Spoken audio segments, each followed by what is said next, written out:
Welcome to Diagnosing Health Care, a podcast featuring thought-provoking conversations about the latest legal, policy, and regulatory issues in healthcare.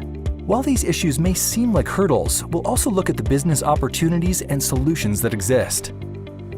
Diagnosing Healthcare is brought to you by the healthcare lawyers at Epstein Becker Green, a leading law firm that has more than 40 years' experience serving clients in the healthcare industry nationwide. Hi, everyone. This is Megan Robertson, and I'm hosting another episode of Diagnosing Health Care. I am an attorney in Epstein Becker Green's healthcare and life sciences practice in our Washington, D.C. office, and I am excited to be back speaking with you all today. This episode, we are looking at trends in the Supreme Court. Specifically, we're looking at how recent healthcare cases have sort of fostered discussions on the bench around a classic administrative law principle. And of course, I am talking about the Chevron doctrine.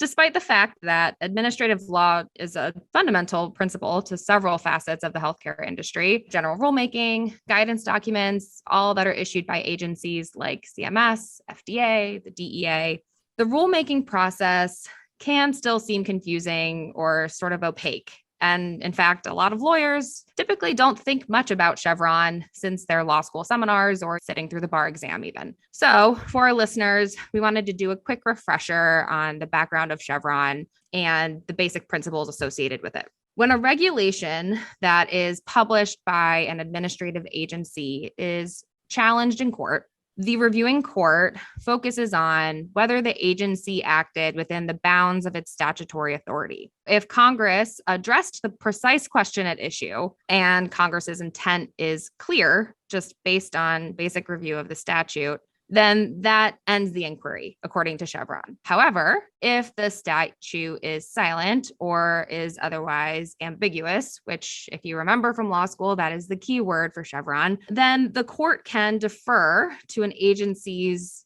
reasonable construction of the underlying statute. In other words, as it has been applied over time, the Chevron doctrine says that courts should defer to an agency's reasonable interpretation of an ambiguous statute when the decision turns on the agency's own technical, scientific, or industry expertise and cannot otherwise be analyzed from just a basic legal perspective. Of course, ever since Chevron was decided, the concept of deference has been subject to plenty of scrutiny, not only from the attorneys and, the academia that look at it closely, but also from Supreme Court justices themselves. In fact, the current dynamic on the bench suggests that there is renewed interest in revisiting the principles of deference to agencies. Most recently, and what sparked the topic of this podcast, the court heard oral arguments for the case American Hospital Association versus Becerra in late November of last year, of 2021. This case involves the authority of CMS to establish Medicare reimbursement rates for hospitals that participate in the 340B drug pricing program for underserved populations. Under that program, participating hospitals can obtain certain drugs at a significant discount below the average sales price for that drug. In brief, under the law in question, there are two options for how Medicare can price these types of drugs. The first option requires CMS to survey different types of hospitals on their drug acquisition costs, and then they can use that survey data as the basis for reimbursement of that particular hospital's acquisition cost for the drug. On the other hand, the other option in the statute says that if there is no survey data, then all hospitals should be paid the average drug price as calculated and adjusted by CMS as deemed necessary. What sparked all of this is that in 2018, CMS actually cut drug reimbursement by 30%, specifically for hospitals participating in the 340B program. Importantly here, CMS did not conduct a survey of the 340B hospitals before making this change. Instead, they relied on the statutory language that allows CMS to adjust the prices that are used to determine reimbursement as necessary. So, of course, the 340B hospitals challenged this action. Before this reached the Supreme Court, the DC Circuit actually agreed with CMS that this was actually a permissible interpretation of CMS's authority.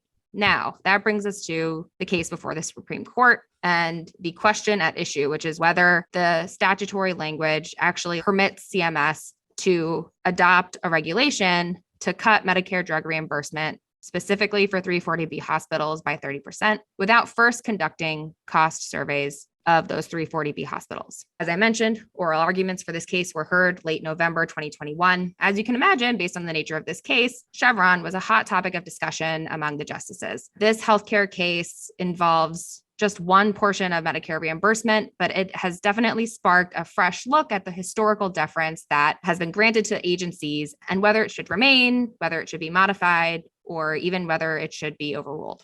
With that context, we're going to dig into, why these cases matter to healthcare industry stakeholders and really any entity that is subject to federal regulation, and what aspects of these arguments really should be the focal point as these cases progress. Before we do, we actually have two guests with me today that have a wealth of knowledge on trends in the Supreme Court and in administrative law specifically. And these, of course, are my colleagues from EBG, Stuart Gerson and Rob Wanerman. Stuart is a member of EBG in our DC office. He has extensive litigation experience on a wide range of matters, and he regularly follows activity on the Supreme Court closely. We are thrilled to have him with us today. So welcome, Stuart.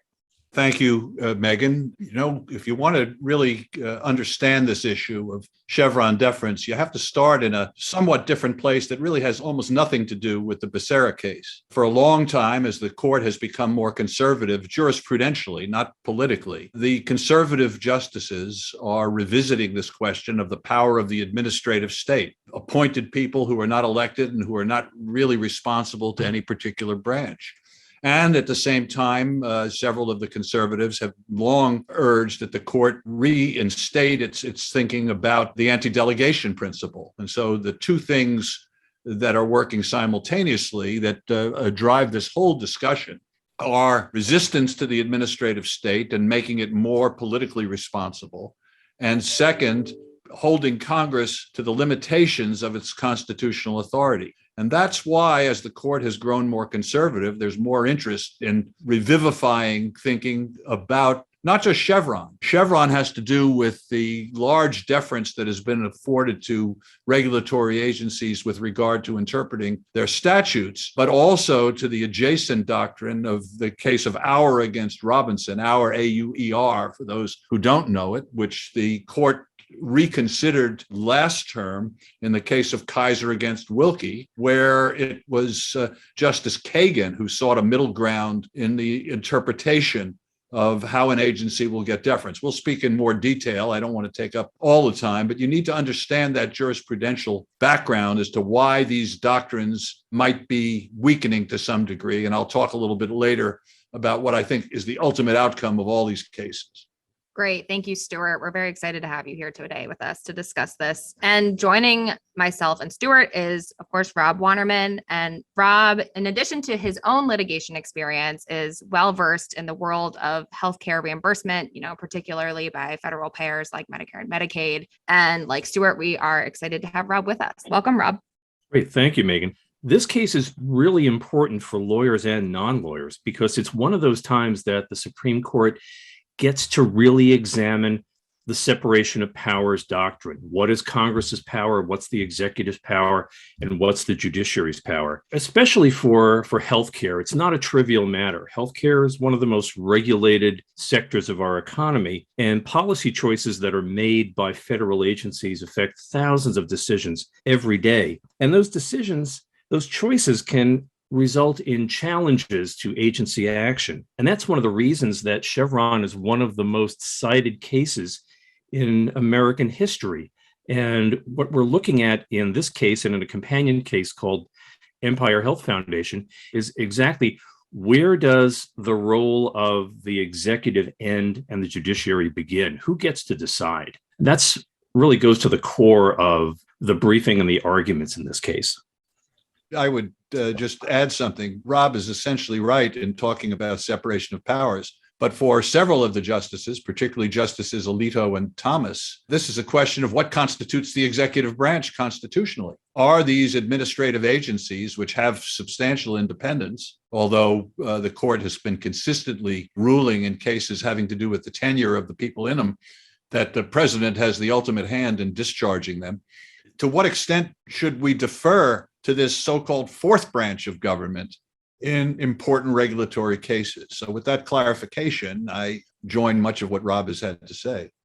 Yeah, for sure. And I think, one of the things you said, Rob, was that this is kind of, an exciting case for lawyers and non-lawyers, right? And it's an important one to pay attention to. So digging in on that a little bit, this particular case, the Becerra case, AHA v. Becerra, has a healthcare bent to it, it involves Medicare and 340B hospitals. Why should the healthcare industry pay attention to not only this case and the scrutiny the bench is giving to the agencies, to CMS's authority here, but, to this sort of consistent trend on the bench of giving scrutiny to Chevron as a principal? Well, the courts are always going to give scrutiny to these agency regulatory interpretations. The question is how much and when in the analytical approach. Healthcare should be interested for reasons that Rob described. Healthcare is one of the most regulated of industries. The CMS regs on reimbursement can fill a library wall, and they're constantly being added to, especially in the wake of the Affordable Care Act. That said, healthcare entities, whether they're providers, payers, people of any stripe, should pay no more or no less attention to the dialogue going on with regard to agency deference than anybody else in heavily regulated industries. I mean, for example, questions of disgorgement and injunctive relief affecting the Federal Trade Commission and the Securities Exchange Commission are very hotly litigated these days. So this is a very important issue for the field of administrative law, which itself has grown very broad. This brings up a difficult question for the regulated entities. And in healthcare, that's going to be healthcare providers, manufacturers, investors, and other stakeholders. They really need to have a clearer picture of what an administrative agency can and cannot do.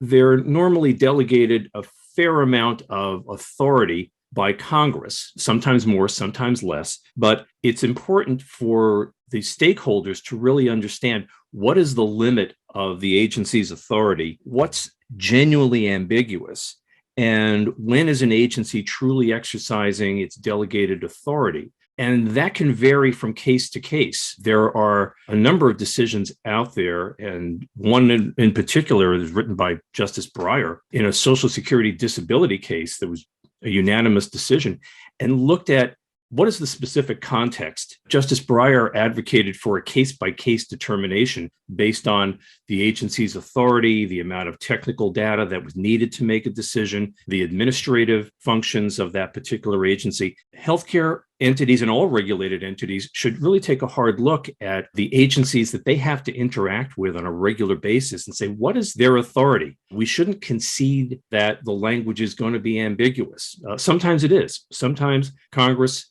will lay down a formula for something like Medicare reimbursement. Sometimes they will just simply say the secretary will implement this through regulations. So you have to look at the exact regulatory scheme and see what's going on.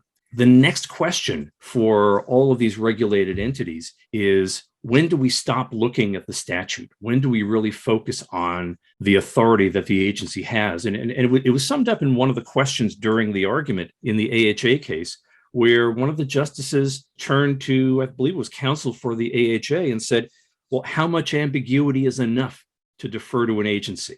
There may not be a clear answer to that question, but that really informs where the court is going and may very well inform where all of the entities affected by regulation have to go in the future.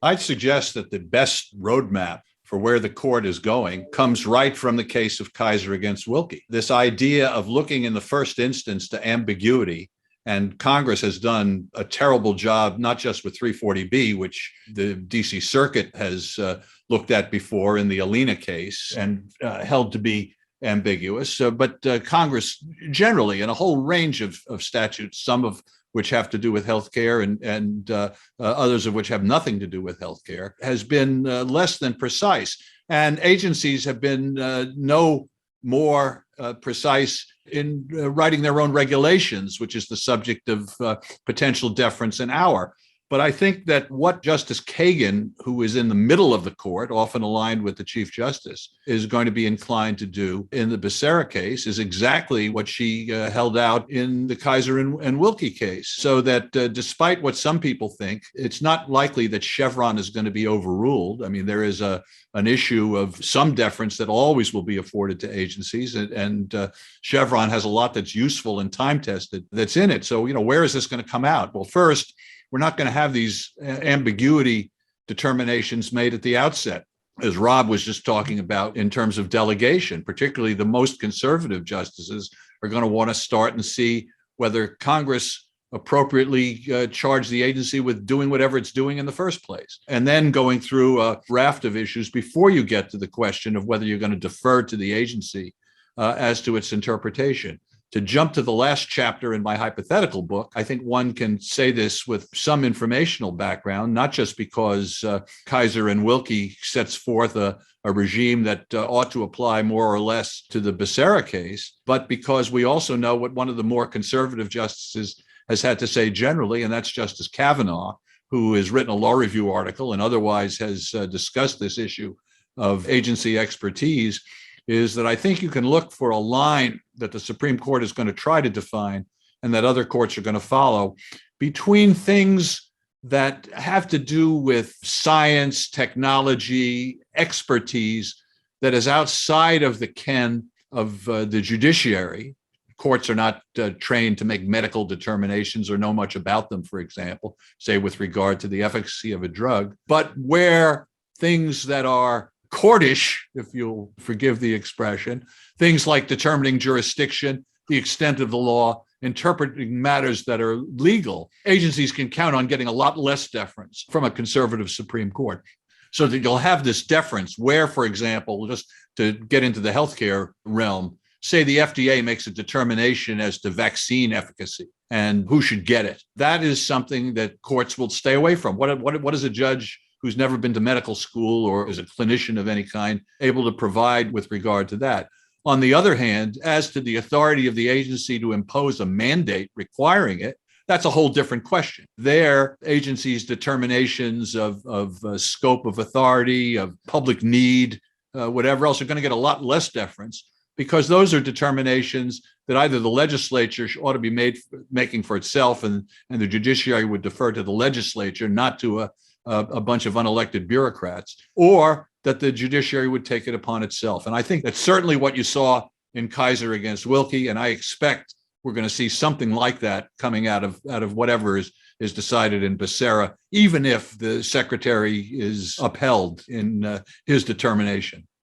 And I agree with Stuart's prediction. Certainly, having litigated a number of Medicare cases and regulatory cases, and I know Stuart's had the same experience, where you get to a certain understanding of the matter, and then you have to present it to a court. And the judge may never have seen a matter involving Medicare reimbursement before, and the matter is just thoroughly bewildering. But the Kaiser framework, and the Kaiser framework also draws from some academic literature that is sometimes referred to as Chevron Step 0, which is what exactly is a court supposed to do? And what Kaiser tells a court to do is you have to do your job, exhaust every single tool you have in the process of interpreting a statute, which is what courts are really very good at. But if you exhaust everything, at the end of the road, you're left with a lot of technical details, you're left with financial data, you're left with various technical studies or medical decisions.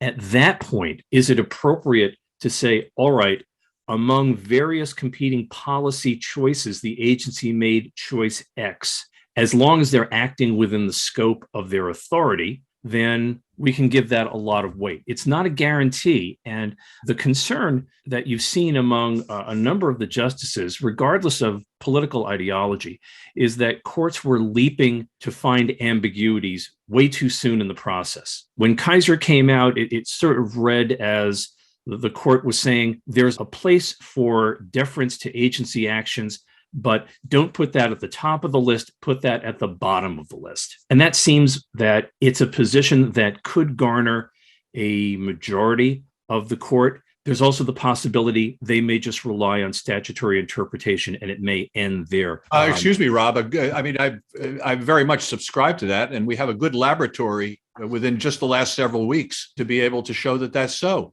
And that is in the two cases regarding COVID vaccine mandates that the court decided. Now, that had to do with whether a stay, an injunction was going to be issued with regard to two separate mandates. But the court upheld one mandate, that of the Department of Health and Human Services, with regard to the requirement for the vaccination or testing or other requirements that would be imposed for healthcare providers.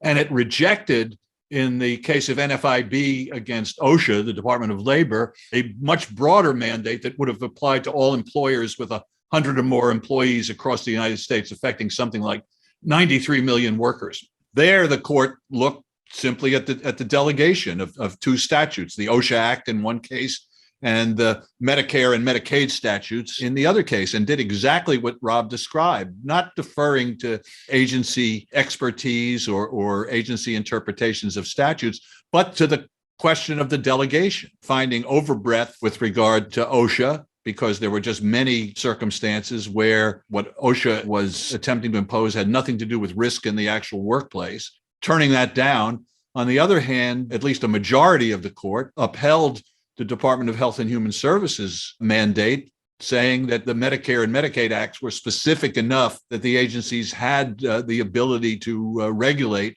within this area of healthcare provision facilities where there's an obvious high risk. Didn't require any technical expertise. It was obvious enough. And that's where the court started. So we've seen that just in the last couple of weeks. Those were not Chevron or our cases, but it shows you where the court's point of access is with regard to what the administrative state is attempting to do. Yeah, I'll add something not from the AHA case, but from the Empire Health case, which is the other case in front of the court that raised Chevron issues. In a number of areas, you're dealing with a statutory framework that is complex or opaque, and it may have been a rhetorical flourish, but during the oral argument in the Empire Health case, Justice Breyer turned to one of the counsels and said that he was still completely confused as to what the statute meant. Again, may have been his rhetorical flourish, but it puts an enormous weight on every court that has to deal with one of these challenges. It, of course, puts a lot of weight on counsel that has to explain the statutory framework and either why there's ambiguity or not. But it really changes the dynamic when you look at the balance between the executive and the judiciary. Picking up on one of Stuart's earlier points, if you go back through a number of earlier decisions, you'll see either concurrences or dissents by some of the more conservative justices who've bemoaned the fact that because of deference, that has eroded the authority of the judiciary. And so their position, regardless of how the AHA case comes out, you may see some language in either the decision or in a concurrence that says, okay, we're now taking steps to affirmatively reassert the authority of the judiciary in these issues. Again, the conservatives on the court really will tend to do that. Justice Breyer is an interesting case because Justice Breyer has not seen a regulation that he doesn't like. He's an expert in administrative law. He's a greater believer in enforcement than he is in litigation. So he's inclined to defer to agencies more than perhaps any other justice, but he's leaving the court. And who knows what his successor will be. I think you really have to look to what remains of the center of the court, which is two justices, the Chief Justice and Justice Kagan, for guidance here. And Justice Kagan has been particularly lucid. As I say, Kaiser against Wilkie is just a really nicely written opinion that offers a lot of guidance. And I recommend it to any of our listeners to study if they want to get more deeply into this case. All really great points, Stuart and Rob. Thank you so much. And going back to what you were saying about Justice Kagan's comments in Kaiser v. Wilkie, and going back even further, to footnote 9 of the Chevron decision, I believe Justice Kagan's words were to focus on the traditional tools of statutory construction. So we've talked about how that trend, if it's emphasized by the AHA decision ultimately, how that might impact healthcare industry stakeholders. But do you have any thoughts on how that might impact how the actual agencies might engage in rulemaking going forward?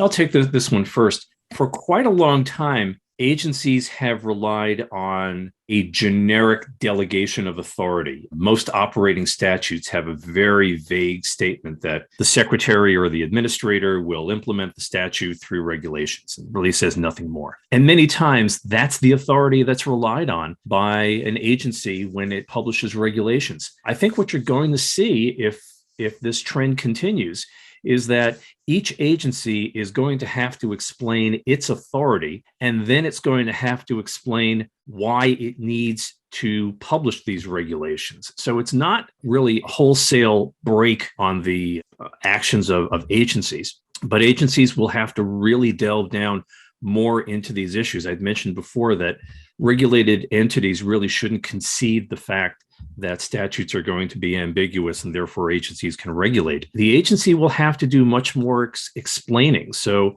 Stuart mentioned all of those regulations. I think you're going to see the Federal Register increasing in volume if the Kaiser rationale is applied here.